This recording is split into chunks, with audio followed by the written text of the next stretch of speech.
New TV Telugu. వాణిజ్య అవసరాలకు ఉపయోగించే ఎల్పీజీ గ్యాస్ సిలిండర్ ధర భారీగా పెరిగింది. 19 కేజీల కమర్షియల్ సిలిండర్ పై చమురు మార్కెటింగ్ సంస్థలు ఏకంగా రూ. 993 మేర పెంచుతూ నిర్ణయం తీసుకున్నాయి.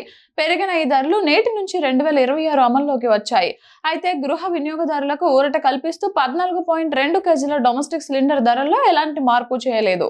పశ్చిమాసియాలో నెలకొన్న సంక్షోభ పరిస్థితులు, అంతర్జాతీయంగా ఇంధన ధరలు పెరగడమే ఈ పెంపునకు ప్రధాన కారణంగా తెలుస్తోంది.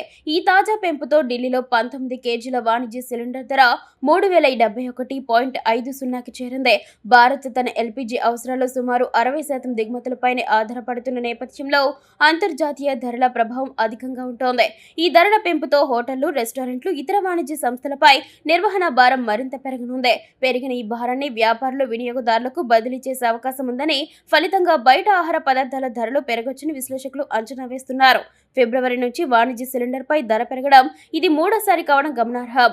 మరోవైపు అంతర్జాతీయంగా ఒత్తిడి ఉన్నప్పటికీ సామాన్యులకు ఉపశమనం కల్పిస్తూ గృహ వినియోగ ఎల్పీజీతో పాటు పెట్రోల్, డీజిల్ ధరలను కూడా కేంద్రం యథాతథంగా ఉంచింది. విమానయాన ఇంధనం ధరలో కూడా మార్పు చేయలేదు. చమురు సంస్థలు ప్రతి నెల 1వ తేదీన ధరలను సమీక్షిస్తుంటాయి. తదుపరి సమీక్ష జూన్ 1న జరగనుంది.